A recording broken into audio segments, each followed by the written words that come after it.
नमस्कार, मैं स्वप्निल और आप the news launcher Uttar Pradesh Uttarakhand देख रहे हैं। बीते दिनों मुंबई से एक खबर आई थी कि मशहूर कॉमेडियन सुनील पाल किडनैप हो गए हैं। पहले खबर आई कि वो लापता हैं। उनकी पत्नी ने मुंबई के सांता क्रूज थाने में जाकर शिकायत दी। इसके बाद खबर आई कि सुनील पाल सुरक्षित हैं। उनका अपने परिवार से संपर्क नहीं हो पा रहा था, अब संपर्क हो गया है। उनके प्रशंसकों ने राहत की सांस ली।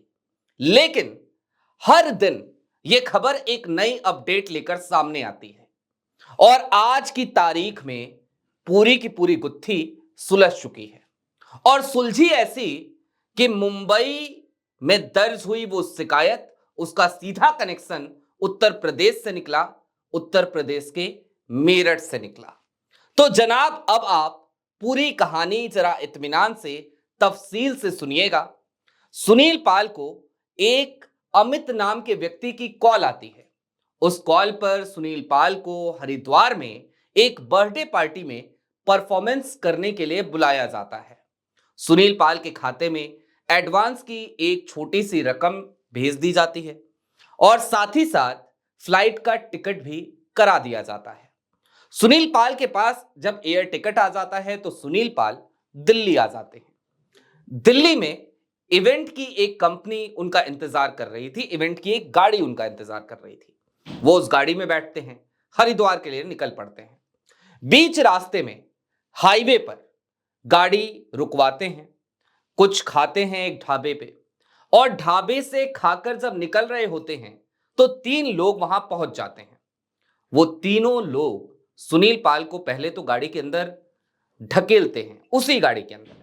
उसके बाद सुनील पाल को धमकी दी जाती है कि अगर तुमने शोर मचाया तो तुम्हें चलती गाड़ी में गोली मार देंगे। सुनील पाल हक्के बक्के रह जाते हैं। उनका फोन उनसे छीन लिया जाता है।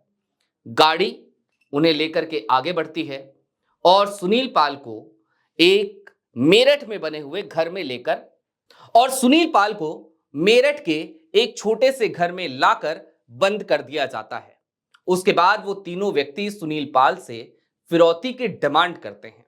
कहते हैं 20 लाख रुपए दे दो तो तुम्हें छोड़ देंगे, और अगर नहीं दिया तो जहरीला इंजेक्शन लगाएंगे, जहर का इंजेक्शन लगाएंगे, बोरे में बंद करेंगे और तुम्हें ले जाकर किसी जंगल में फेंक देंगे।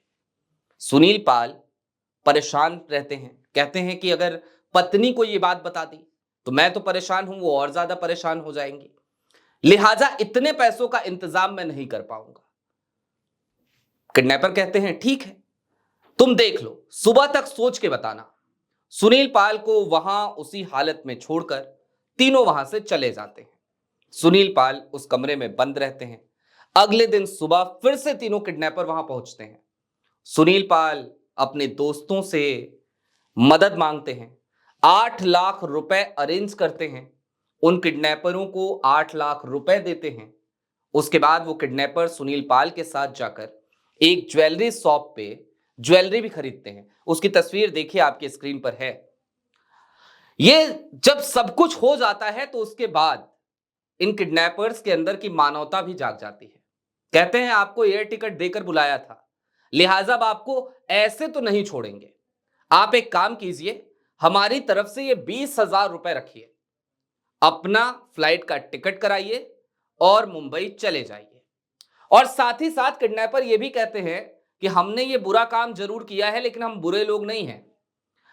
जिस दिन हमारे पास पैसा आया, हम आपकी ये रकम आपको वापस लौटा देंगे। सुनील पाल बदहवास से भागते हैं, मुंबई पहुंचते हैं और अब जाकर मुंबई पुलिस को उन्होंने अपने साथ घटी हुई ये पूरी घटना बताई है। मुंबई पुलिस ने, सांता क्रूज पुलिस थाने ने एफआईआर दर्ज कर ली है और एफआईआर को अब मेरठ ट्रांसफर किया जा रहा है। लेकिन जरा सोचिए, मशहूर कॉमेडियन मुंबई से चलता है, उसे हरिद्वार के लिए बुलाया जाता है, बीच मेरठ में किडनैप कर लिया जाता है, फिरौती की रकम वसूली जाती है और ज्वेलरी शॉप पर उसे लेकर के जाया जाता है, वहां खरीदारी की जाती है। जिस वक्त सुनील पाल लापता हैं, ये खबर हर जगह फैल चुकी थी, उसके अगले दिन सुनील पाल पब्लिकली घूम रहे थे मेरठ में, और मेरठ की पुलिस को भनक तक नहीं लगी, किसी व्यक्ति को कहीं भनक तक नहीं लगी। है ना अजब गजब सा किस्सा।